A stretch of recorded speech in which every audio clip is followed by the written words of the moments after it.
Okay. Okay. Das war wild. So, und jetzt. Iva ist richtig doll verletzt. Wir haben eine Schnittwunde. Also nicht 2 Schnittwunden, wenn du so willst. Und die schlimmste ist das hier.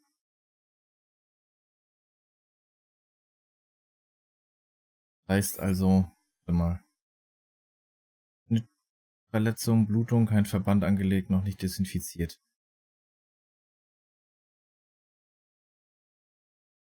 Kommt da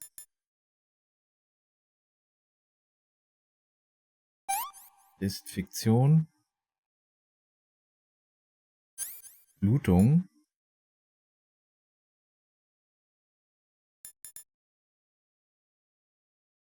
Ja, Schnittwunde, ja klar. Dann verbinden. Tippt ihr, glaube ich, auch noch, ne? Ja. Schnittwunde. Desinfizieren. Zunähen. Verband. Geht's hier besser?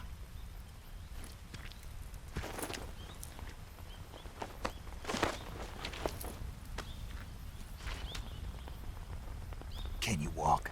Yeah, I think so.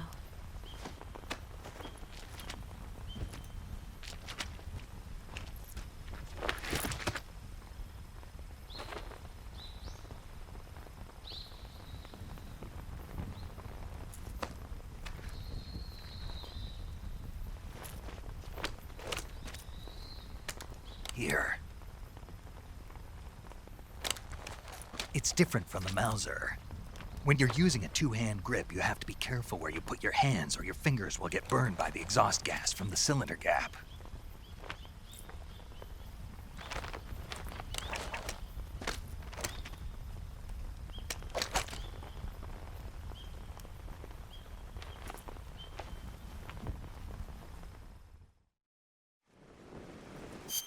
Okay, ich werde mich aber trotzdem noch um meine Sachen kümmern, weil wir haben ja genug Material.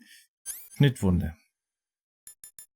Desinfizieren, zunähen, dick, Verband. Und ein Knochen. Kann man sich tatsächlich auch angucken. Also, Klopf auf Holz, ne? Ich habe noch keinen Knochenbruch gehabt. Ja. Schiene und Verband. Sehr gut. Jetzt gehen wir aber nochmal auf Iva. Denn wir können uns die medizinischen Sachen mal von ihr angucken. Ja, Schnittwunde, Stichwunde, Schusswunde. Schlag bekommen. Das ist hier... Nee, das ist ein normaler Schlag, ne? Verbrennung, Stromverbrennung, Schlag bekommen. Nee, ich glaube, Schlag ist Stromschlag. Stromverbrennung, Schlag bekommen.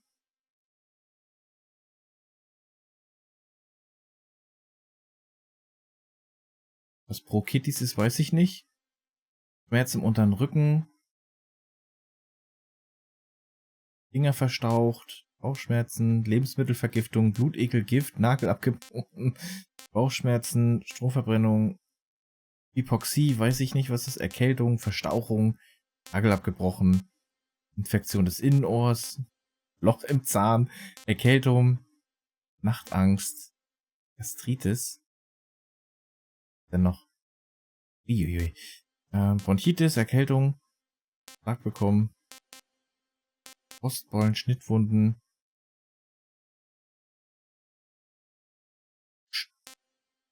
Ach, verzerrte Nahrung haben wir auch.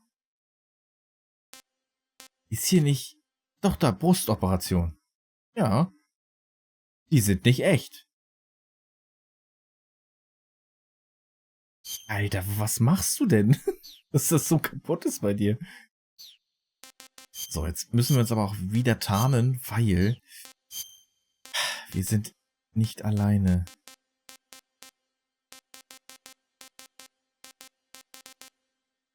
Regentropfen. Das Beste, ne? Geist ist sogar noch besser. Tragen wir die Geistertarnung.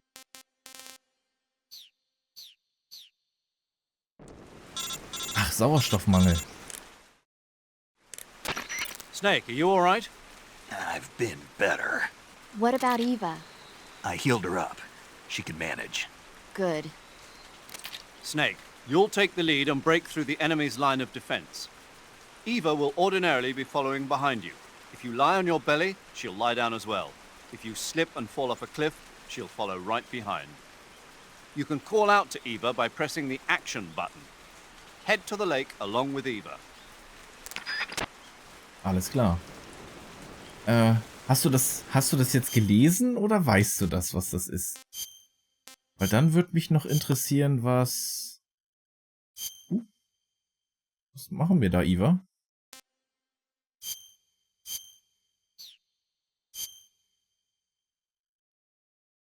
Ja, stimmt, die machen ja immer mal was. So, was wollte ich jetzt?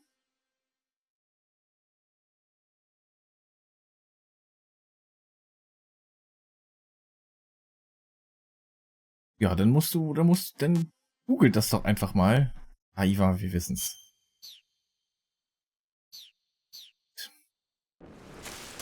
Sammeln wir den ganzen Kram noch ein und auf jeden Fall Falldämpfer wieder drauf. Und ein bisschen was ablegen, auf jeden Fall. Brauche ich nicht mehr. Die Düppelgranate, keine Ahnung. Keine Ahnung, wofür man die braucht. Weiß jetzt auch gar nicht. Jetzt kommt ja gleich der Boss. Weißt du noch, ob wir was bekommen, wenn wir die Ausdauer runter machen? Ich habe damals den Boss ja immer gerne in CQC, was ultra schwer ist. Boss in CQC bekämpfen ist ultra schwer. Ich spiele es auf hart. Ich weiß nicht, ob ich das schaffe. So viel Lebensmedizin haben wir nicht mehr.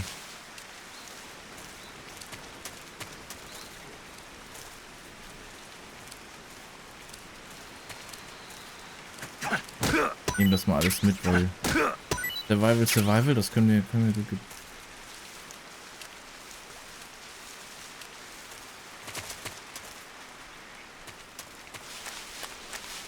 Ach ja, stimmt, ich muss Eva ja mitnehmen. Snake, where are you? Komm. Where'd you go?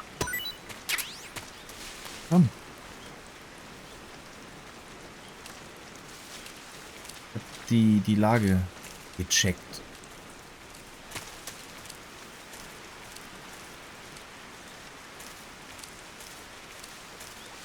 Ach, stimmt, ihre Waffe, ne?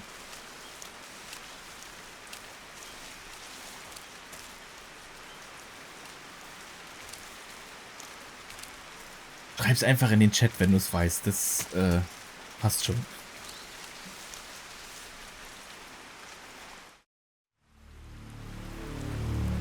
Jetzt kommen die Gegner. Die lassen aber auch nicht locker, ey.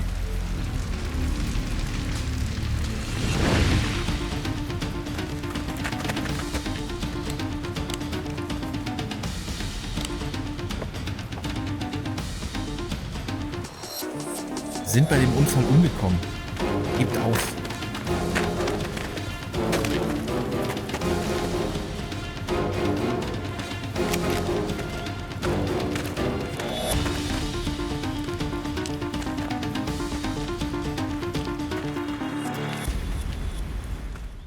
Shit.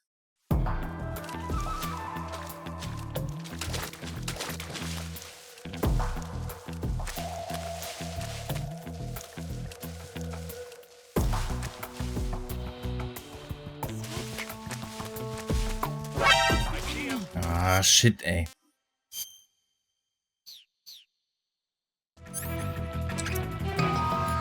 Nee, komm.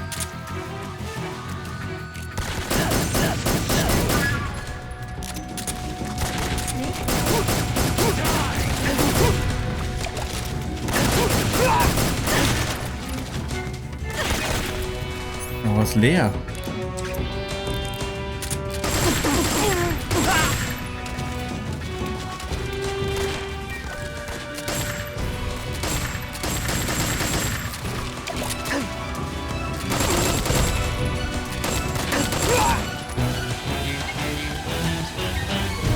Komm, Eva.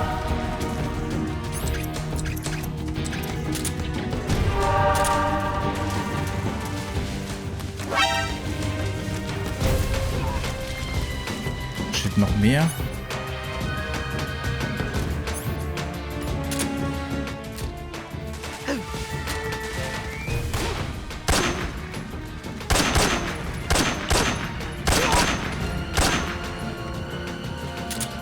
Komm, Eva, komm.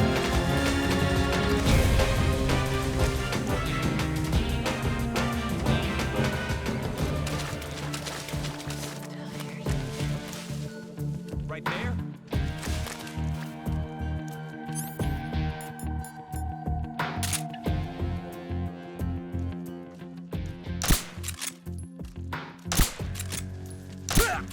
Where's he hiding? Komm, Eva. Kannst du kriechen? Watch I out. see him. Got company.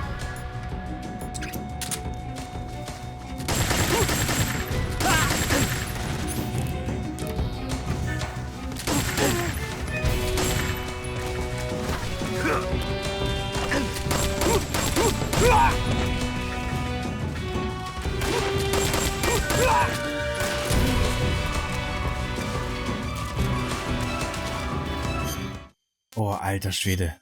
Das ist eine ganz andere Nummer. Okay, Schusswunde. Dann desinfizieren, ne? Desinfizieren.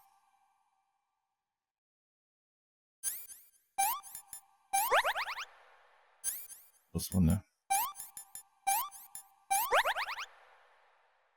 Wunde. Oh Mann.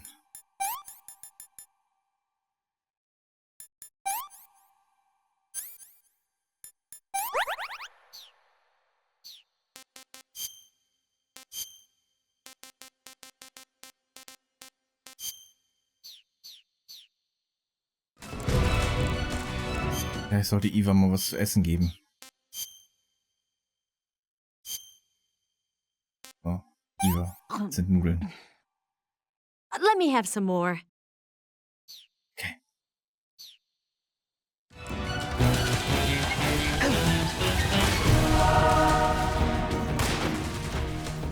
Komm, Eva, komm. Wir gehen weiter.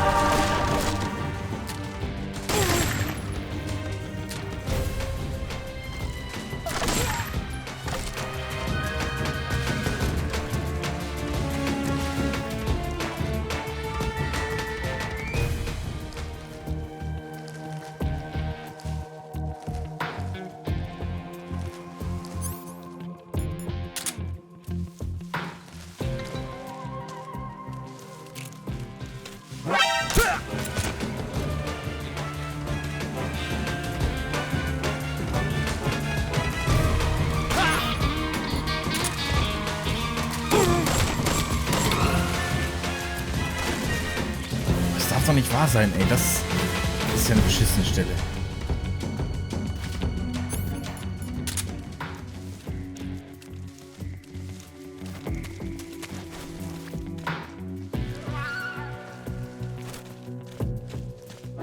I see him. What?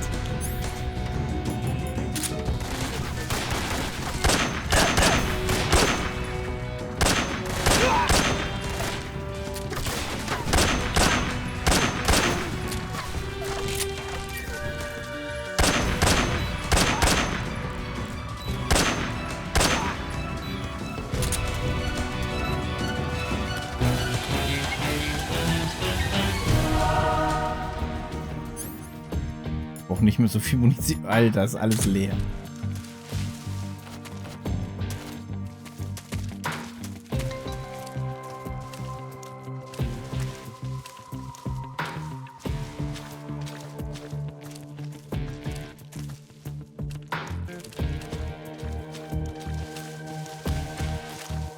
Das lese ich mir, glaube ich, gleich durch. Ja, ja. Ich hoffe, ich gehe richtig.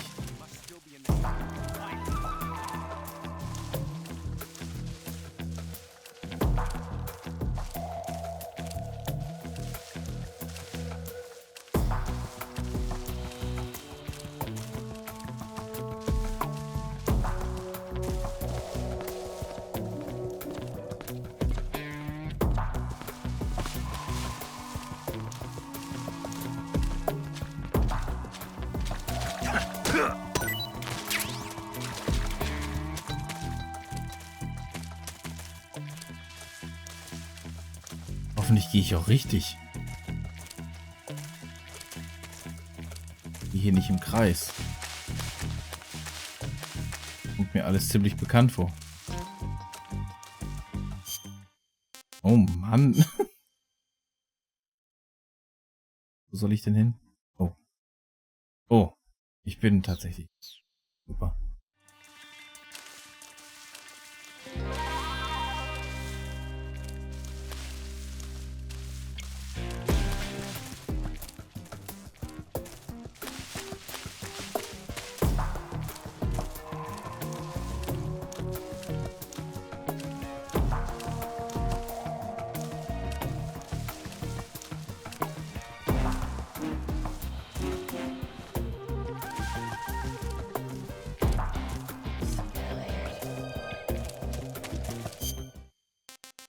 Nahrung.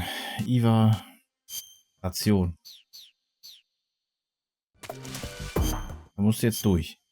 Ich weiß, die schmecken nicht, aber wohl bekommst. This tastes like crap. Ist so. Tut mir leid.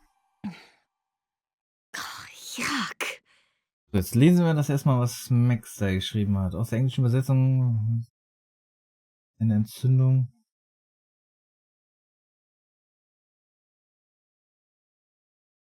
Anus und Darmschleimhaut, okay. Bis zu 15 cm. Okay, die Entzündung der Rektalschleimhaut und bei der Infektion wird Entzündung des Darmkreis. Therapie, okay. Oha, okay. Gut, die arme Iva. Die das auch immer hingekriegt hat, das zu bekommen.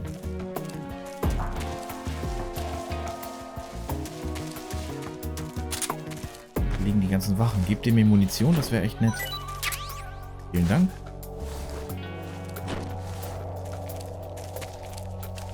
Hey, Iva, wo bist du? Wo ist Iva? Hä? Wo ist sie denn? Komm!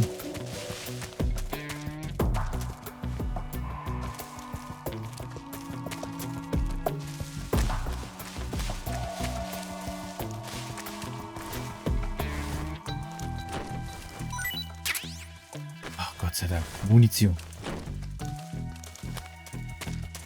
Ja, ich glaube, was Alarmphasen angeht, ist das Spiel am Iva kam nicht so gut verlaufen für mich.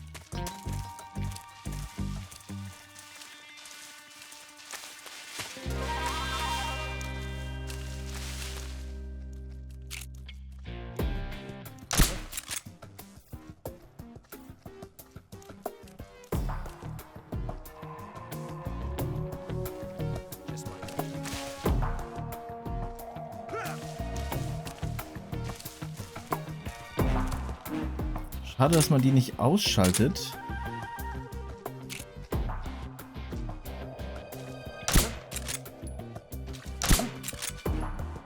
Dass sie dann auch wegbleiben.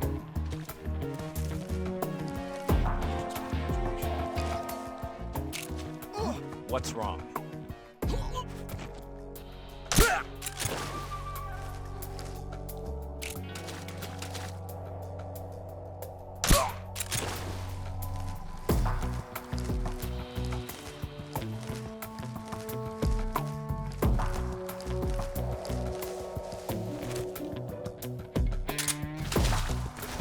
Mal kurz looten.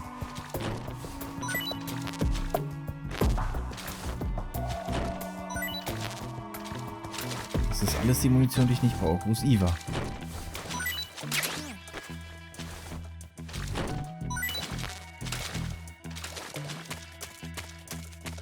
Snake. Hier bin ich, komm.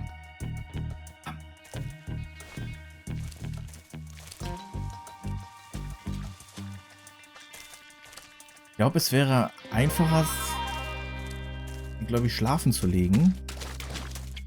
Und dann die hier durchzugehen. Ich glaube, dann ist sie besser getarnt, wenn sie liegt. Dann greift sie, glaube ich, auch nicht an. Irgendwie stand das mal im Spielebauter Iva. Bin ich so gut getarnt, dass du mich nicht mehr siehst? Komm schon, Iva, komm. glaube, das ist doch nur dieses eine kleine Gebiet, ne? Snake, the lake is just over that cliff. Eva should be able to climb it if you help her. Keep her close to you. Ah, das habe ich mir schon gedacht, dass ich hier hochhelfen muss. Kein Problem.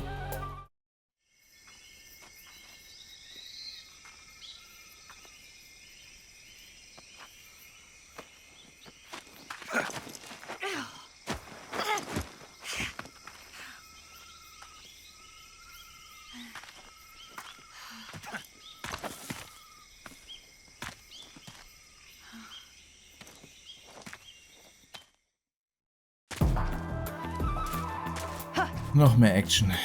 Doch noch nicht fertig.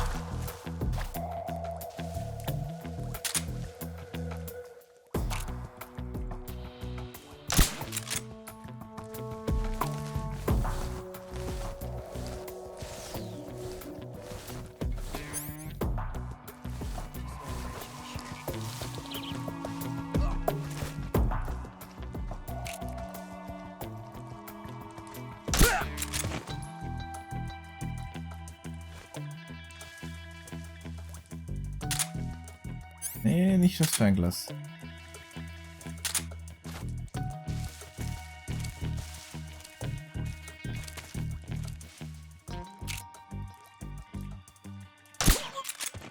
Das wäre viel einfacher und viel geiler, wenn sie das von Anfang an so gemacht hätten. Muss ich ganz ehrlich gestehen. Du hast ja nicht wirklich die Chance, großartig... Oh, eine andere Tarnung, ey. Großartig irgendwas zu ändern, weißt du, wie ich meine?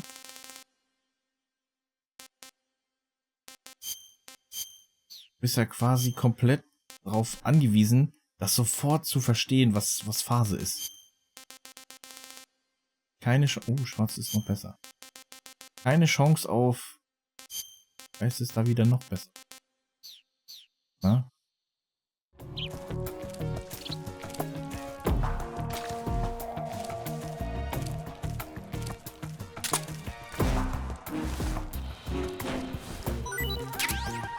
Da wäre das wesentlich cooler gewesen, wenn man das Gebiet so jetzt hier durchstreift. So, Eva. Komm, die Luft ist rein.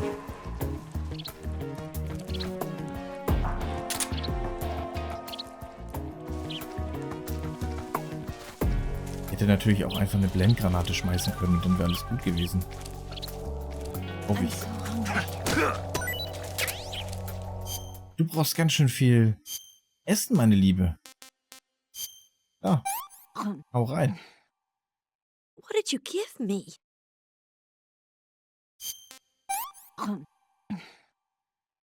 I'm gonna puke.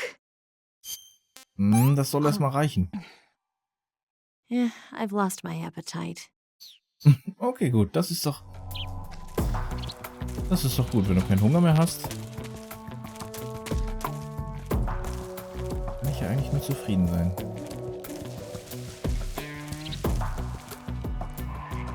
Komm, Eva. Komm.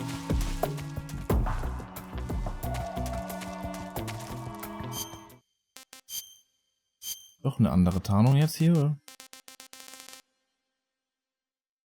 Nee, nur im Gras.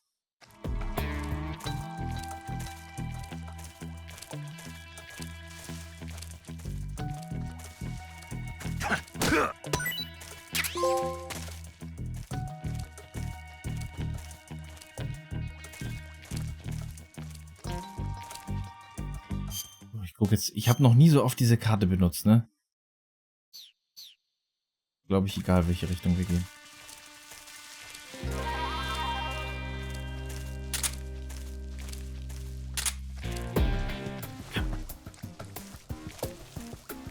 Ja gut, okay, Eva verbraucht viel Ausdauer. Oh shit.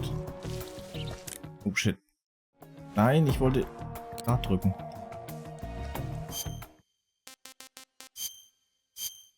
Weil sie verletzt ist, ne? Geht's noch besser? Mit Moos. Moos ist eigentlich sehr gut.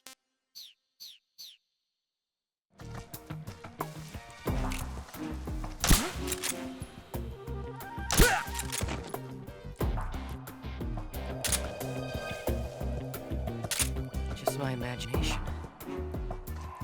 Schlaf ein, schlaf ein. Ah, sehr gut. I'm so hungry.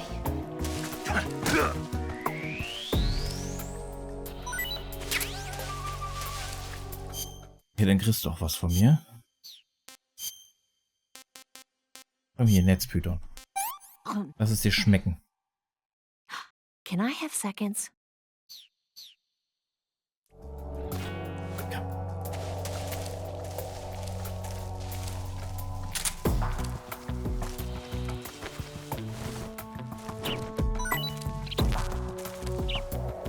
Hobby-Munition, ey. Gut, die haben wir auch noch nicht benutzt. Mitnehmen. Liebe.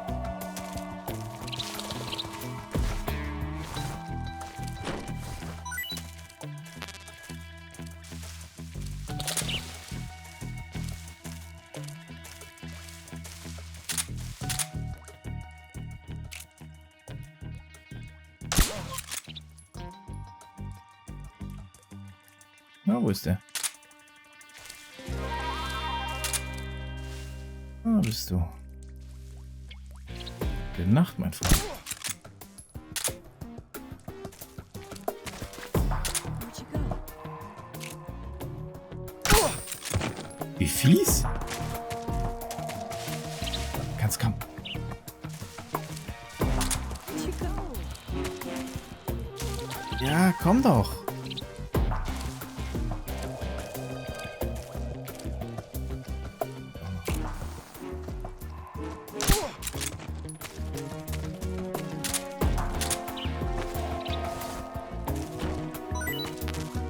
Ich dachte, das wäre viel geiler.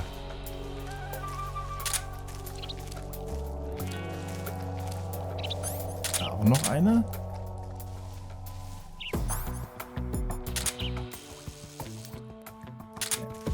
I saw something. Aber da war einer.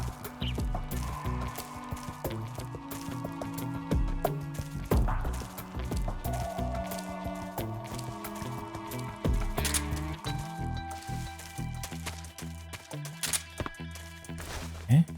Nochmal looten?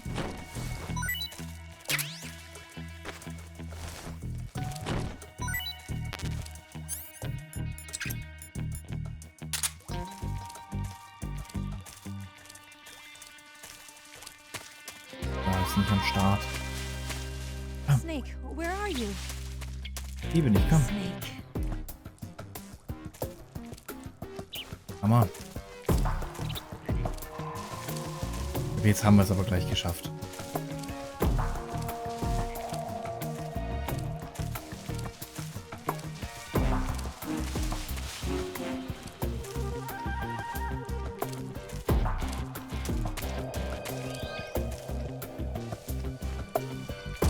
I'm so hungry.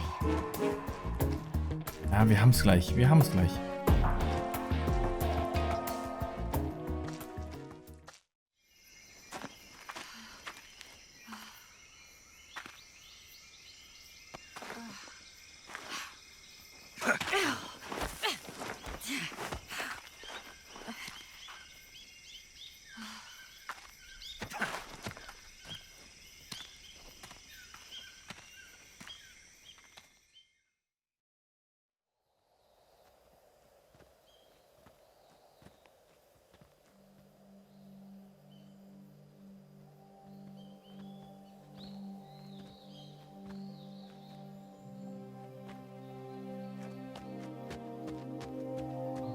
Come on, Snake.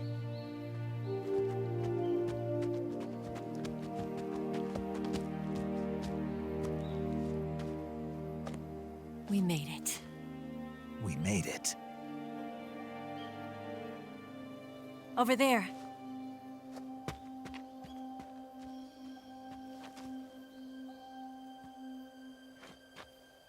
It's the boss, isn't it? I'll go get the wig ready to take off. Right. I'll leave you two alone. But come back in one piece, okay?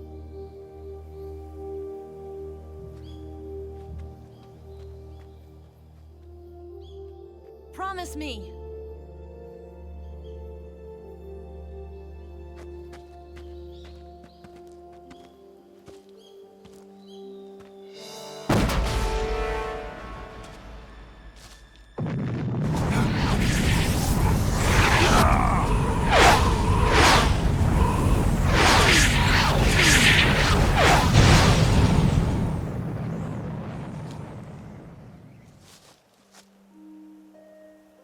Life's end.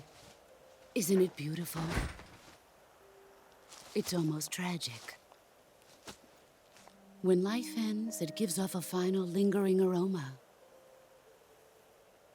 Light is but a farewell gift from the darkness to those on their way to die. I've been waiting, Snake, for a long time. Waiting for your birth, your growth, and the finality of today. Boss, why are you doing this? Why? To make the world one again. The world used to be whole. But with the end of the Second World War, the philosophers began to fight amongst themselves, and the world was torn apart. The Cobras, my comrades who trained and fought alongside me, were torn apart as well. The foibles of politics and the march of time can turn friends into enemies just as easily as the wind changes. Ridiculous, isn't it? Yesterday's ally becomes today's opposition. And this Cold War? Think back. When I was leading the Cobras, America and Russia were fighting together. Now, consider whether America and Russia will still be enemies in the 21st century. Somehow I doubt it. Enemies change along with the times, the flow of the ages, and we soldiers are forced to play along. I didn't raise you and shape you into the man you are today just so we could face each other in battle. A soldier's skills aren't meant to be used to hurt friends. So then what is an enemy? Is there such a thing as an absolute timeless enemy? There is no such thing, and never has been. And the reason is that our enemies are human beings like us. They can only be our enemies in relative terms. The world must be made whole again. The philosophers must be reunited. I will devote my skills to that purpose. And with the Colonel's money, I will achieve that end. Just as I once created the Cobras. They are my family. I may no longer be able to bear children, but I still have a family. It was November 1st, 1951.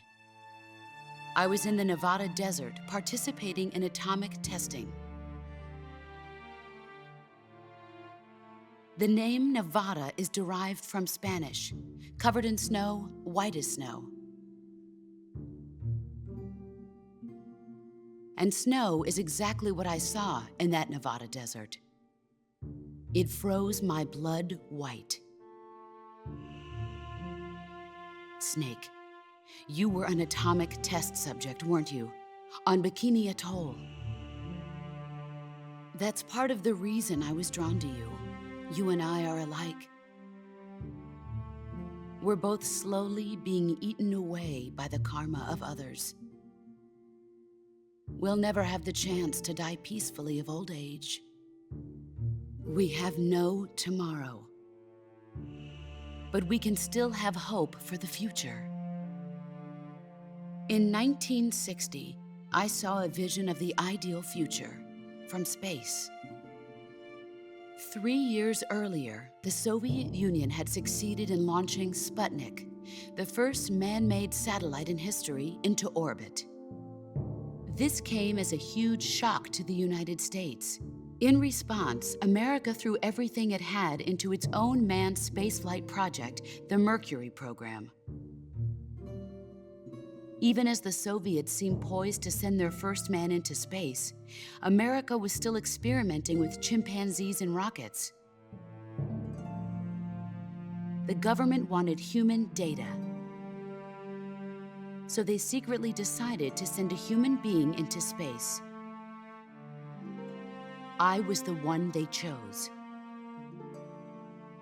At the time, they didn't have the technology to block out cosmic rays, and whoever they sent up would inevitably be exposed to heavy radiation. That's why they chose me. After all, I'd already been irradiated once. Of course, you won't find any of this in the history books. I could see the planet as it appeared from space. That's when it finally hit me. Space exploration is nothing but another game in the power struggle between the US and the USSR. Politics, economics, the arms race, they're all just arenas for meaningless competition. I'm sure you can see that, but the Earth itself has no boundaries. No East, no West, no Cold War. And the irony of it is, the United States and the Soviet Union are spending billions on their space programs and the missile race, only to arrive at the same conclusion. In the 21st century, everyone will be able to see that we are all just inhabitants of a little celestial body called Earth. A world without communism or capitalism, that is the world I wanted to see. But reality continued to betray me. In 1961, I was sent to Cuba, to Bahia de Cochinos. It was part of a CIA-sponsored invasion under the guise of taking Cuban exiles back to their country. But the US government betrayed them. Our weak-kneed president held back their air support. Defenseless, the exiles were annihilated by the Cuban army. All I could do was watch in silence. I was set up by the very country I'd sacrificed so much for, by the very government I dedicated my life to defending. I was driven from the surface world, and I went underground. Then, 2 years ago, I faced the Sorrow, my old comrade in battle. He was my friend. But one of us had to die. I was left with no choice. The Sorrow gave his life for me. There is no enmity between us. One must live, and one must die. That was the mission. The ones who gave me that mission were the philosophers. Early in the 20th century, the true holders of power in the United States, the Republic of China, and the newly formed Soviet Union gathered together in a secret meeting that would later be known as the Wise Men's Committee. The secret pact they formed there marked the beginning of the philosophers. But the last of the original members died in the 1930s. After that, the organization began to run out of control, and the Wise Men's Committee degenerated into a mere shell of its former self. The philosophers of today have no sense of good or evil. Their influence extends to countries and organizations involved in every aspect of every war. They have become war itself. That's how they operate. The sacrifices of war cause a shift in the times. This shift leads to renewed conflict, and in turn triggers the next war. Like a nuclear chain reaction, each conflict sparks countless others, forming an endless spiral that will continue on for eternity. Do you understand what I'm saying, Snake? By consuming me and you, the philosophers intend to keep that cycle going forever. It was my father who explained all of this to me. He was one of them. You see, I am the last remaining child of the philosophers. But after he revealed the truth, my father was killed by that same shapeless, formless organization. And my father isn't the only thing the philosophers have taken from me. In June of 1944, the Cobras and I took part in the landing at Normandy. We'd been given a top-secret mission to locate and destroy enemy V-2 rocket installations. I was pregnant at the time. The sorrow was the father. I gave birth on the field of battle. A beautiful baby boy. But my child was snatched away from me by the philosophers.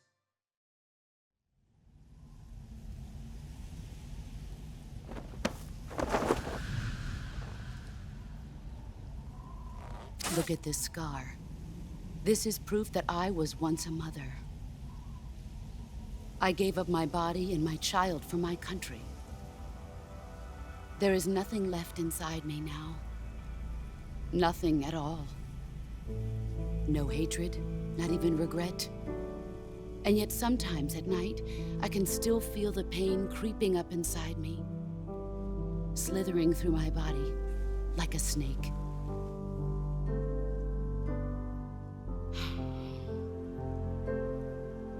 I've never talked this much about myself before. Thanks. Thanks for listening to me.